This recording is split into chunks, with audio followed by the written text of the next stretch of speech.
Gracias por seguir con nosotros. Por supuesto, seguimos recibiendo su comunicación a través de las redes sociales. Hay algunos tweets muy interesantes. El doctor Man Pellecer nos dice, par de brutos, ni en eso se ponen de acuerdo, mucho menos para dar orden. Django, los PMT también son pueblo, pero se los olvida a @Canal Antigua, no se nos olvida.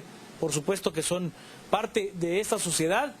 Tan dañados fueron los elementos de la policía municipal, como también... No tienen derecho a hacer lo que hicieron, por supuesto, aunque sean pueblo. Por supuesto. O sea, no hay ningún tipo de justificación que un elemento armado venga y arremeta de esa manera, con ese grado de brutalidad. Así como no tiene derecho la señora a pegarle a la gente. Ninguno, totalmente de acuerdo.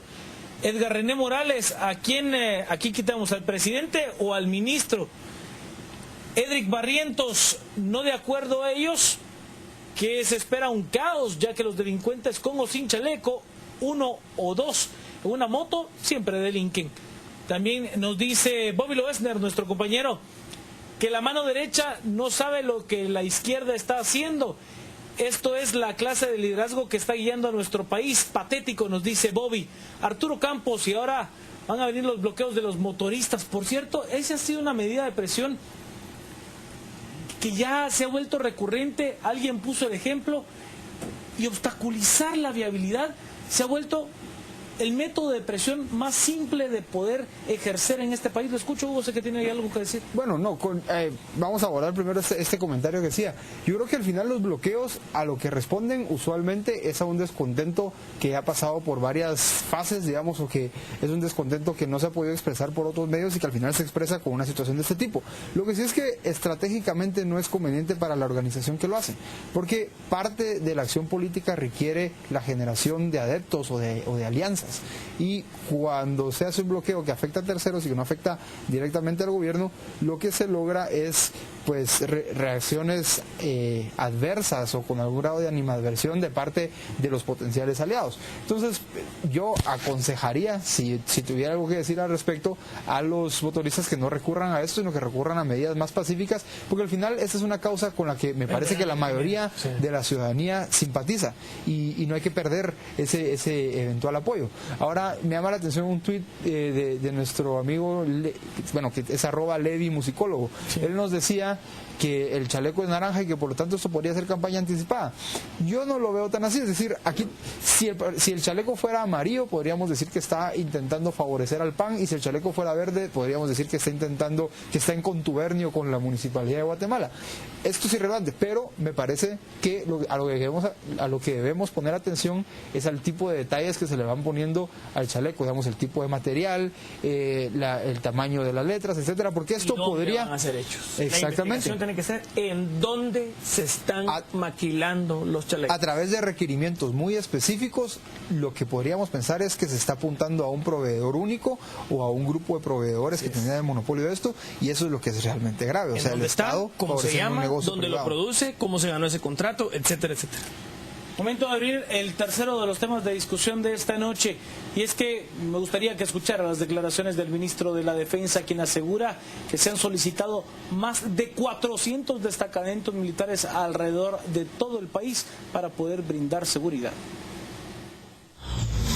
El ministro de la Defensa, Manuel López Ambrosio, dio a conocer que tiene 400 solicitudes de distintas comunidades a lo largo de toda la República para que se establezcan destacamentos militares y así tener mayor seguridad. En toda la República hay diferentes municipios que nos están pidiendo ese apoyo.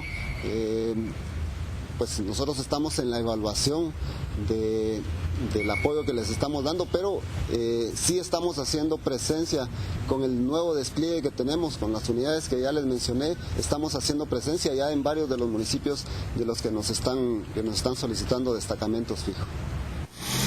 ¿Es la salida del Ejército de Guatemala a brindar seguridad ciudadana una alternativa viable, o simplemente es el petate del muerto? Porque desde que tengo memoria, todos los gobiernos de este país lo han intentado. Lo escucho yo, Dani Frati. Sí, yo lo que digamos, haciendo un repaso de la historia política del país, lo que yo pensaría es que esas 400 solicitudes de destacamentos militares son básicamente el reflejo de las encuestas de opinión de en quién confiamos los guatemaltecos. Los guatemaltecos no confiamos en el presidente, no confiamos en los alcaldes, no confiamos en los diputados, no confiamos en los gobernadores, pero sí confiamos en los bomberos, en el ejército, en nuestro pastor o nuestro cura de la iglesia donde estemos, y en las personas honorables de nuestra comunidad. Es la verdad, el ejército tiene más de 60 o 70% de aceptación entre la población. Sin embargo, el ejército puede entrar en un riesgoso camino en cuanto a involucrarse en tareas policíacas de seguridad ciudadana. El ejército debe ser un escudo, por ejemplo, para operativos especiales de la policía contra el narcotráfico.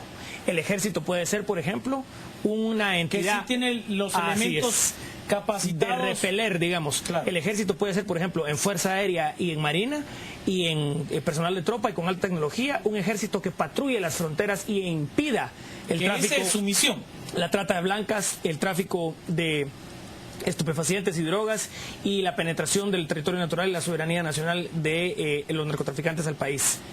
También tiene una tarea de seguridad nacional por la Constitución, y esa tarea, creo, la debe retener, pero el ejército debe ser la última instancia necesaria. Cuando se recurre al ejército es porque la policía municipal no pudo, porque la Policía Nacional Civil no pudo, porque los gobernadores y la política no pudo, porque el procurador de los derechos humanos no pudo, y entonces cuando no queda de otra, el ejército debe ser el último recurso posible.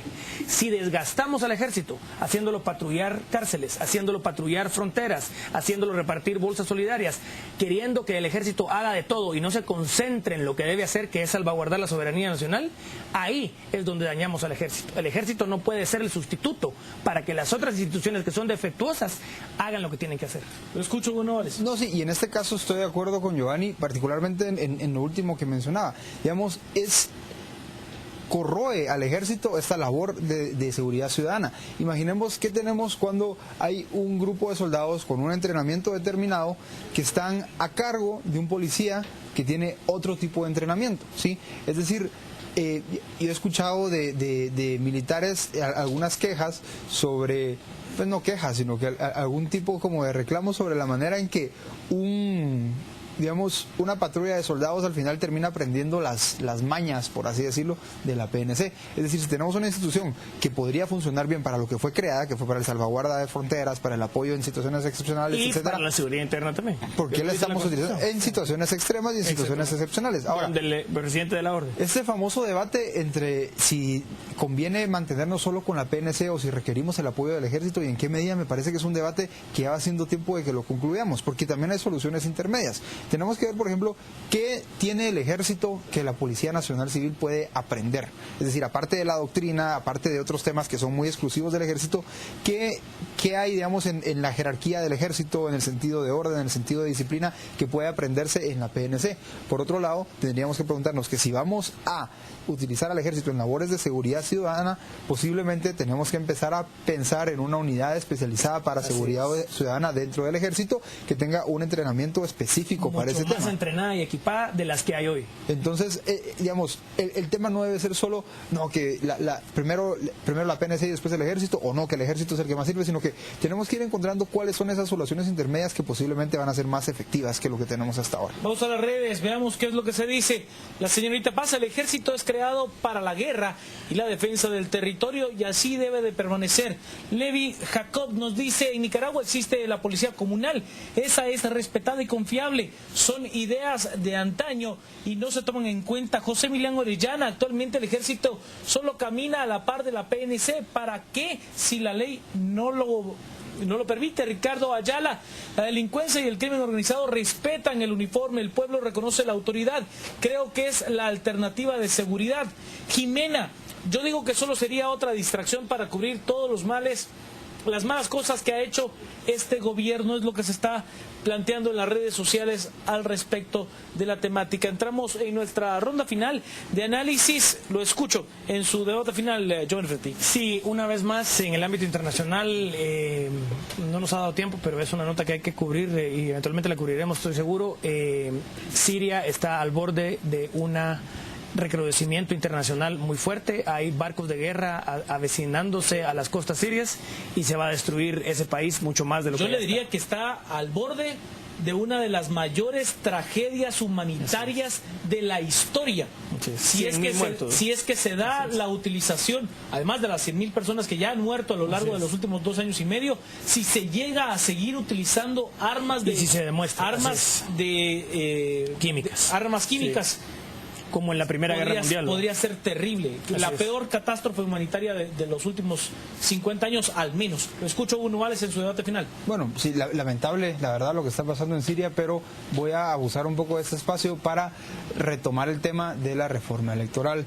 Yo sí le diría a nuestros televidentes, muchos de los cuales están interactuando con nosotros en redes sociales, que si conocen el perfil de un diputado en redes sociales, le comuniquen cuánto les interesa a ustedes tener mejores partidos políticos, ¿sí? Yo creo que la presión ciudadana va a ser lo que nos va a llevar a tener mejores partidos, mejores instituciones electorales, y todo eso tiene que ser a través de una reforma electoral.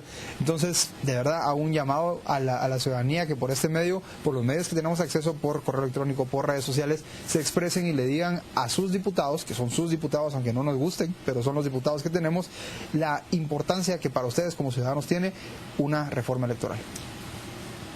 Es momento de despedirnos. Leo algunos de los últimos comentarios. Lijita River dice: yo veo muy bien que se pueda brindar el ejército a PNC de Guatemala. Deben de trabajar en conjunto para dar mejores resultados. José Emiliano Orellana: golpe de estado técnico, triunvirato, ejército, sector privado, organizaciones sería la solución. Adiós al Congreso.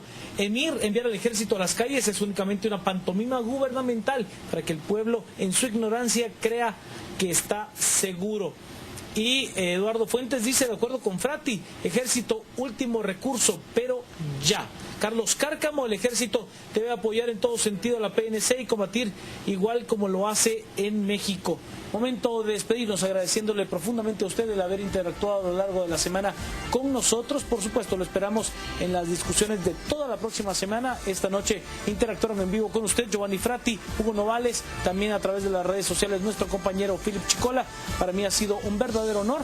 Antes de despedirnos, le presento una frase, un pensamiento, una reflexión esta semana hablando acerca de la acción, y me gustaría dejarle esta de Goethe, quien nos dice: actuar es fácil, pensar es difícil, actuar según se piensa es aún más difícil.